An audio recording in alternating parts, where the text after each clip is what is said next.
नमस्कार दोस्तों भूली बिसरी बातों को याद करना बड़ा ज़रूरी होता है, क्योंकि जब भी हमें ऊर्जा मिलेगी भूली बिसरी बातों से मिलेगी, और भूली बिसरी बातों की ज़मीन पर ही हम अपने अगले नवनिर्माण की बुनियाद भी रख पाएंगे।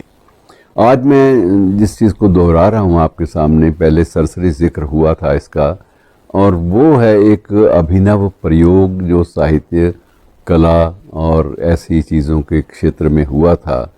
और वह प्रयोग जो है एक बार फिर से चर्चा में आया है कि उस प्रयोग के जो निर्माता थे, सूत्रधार थे, उनकी बेटी का हाल ही में निधन हुआ जब 80 या 90 वर्ष की उम्र में। तो उसके बाद फिर वही पुरानी बातें याद आ गई, और वो प्रसंग है प्रीतनगर का।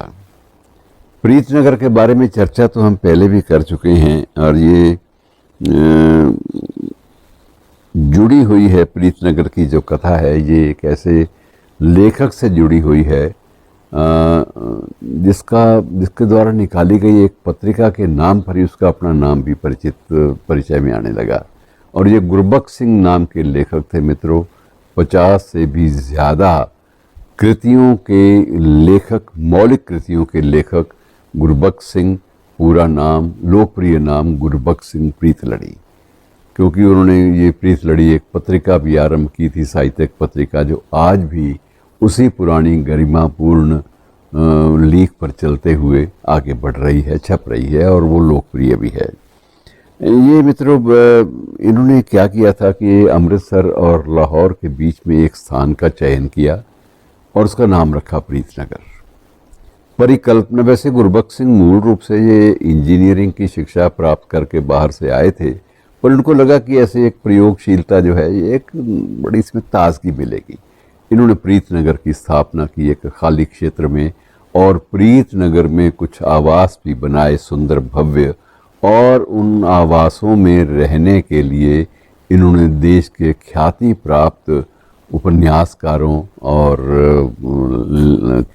चित्रकारों, संगीतज्ञों, उन सब को निमंत्रण दिया कि आप सब भी आकर यहाँ रहो। प्रीतनगर का सुख जो है वो बड़ा अद्भुत प्रयोग के रूप में आपको अच्छा लगेगा। तो प्रीतनगर में मित्रों एक साझा चूल्हा भी होता था। प्रीतनगर में कई बार ये भी होता था किचन जो है वो साझी रहेगी, और उस किचन में ये नहीं है कि जो पकेगा वही आपको खाना पड़ेगा।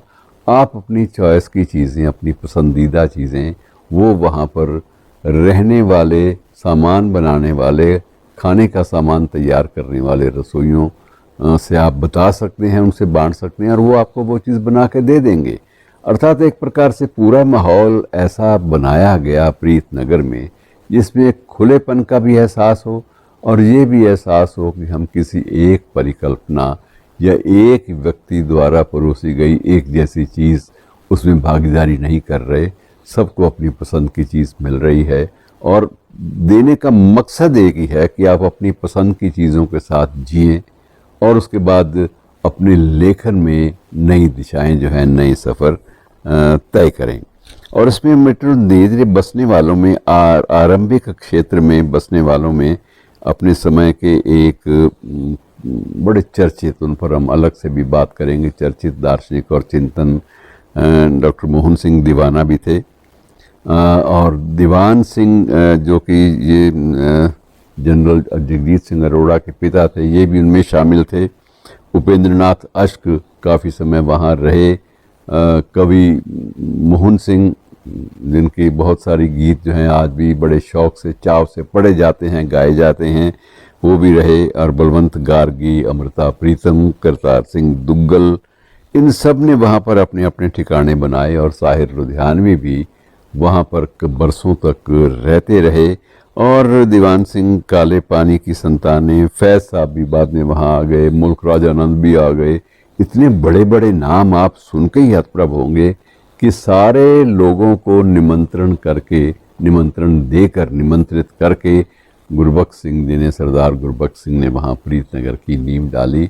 ये अलग बात है कि कुछ समय के बाद धीरे धीरे सबको लगा कि ऊब सी होने लगी एक दूसरे से, धीरे धीरे लोग जुदा होने लगे, लेकिन तब तक वहाँ पर एक अपना प्रिंटिंग प्रेस, अपनी पत्रिका, ये सारी चीज़ें आरंभ हो चुकी थी। आज भी प्रयोग जिस भी रूप में चल रहा है, छोटे मोटे रूप में चल रहा है, लेकिन अपने साथ एक विरासत समृद्ध विरासत को लिए हुए है ये प्रीतनगर। शुक्रिया।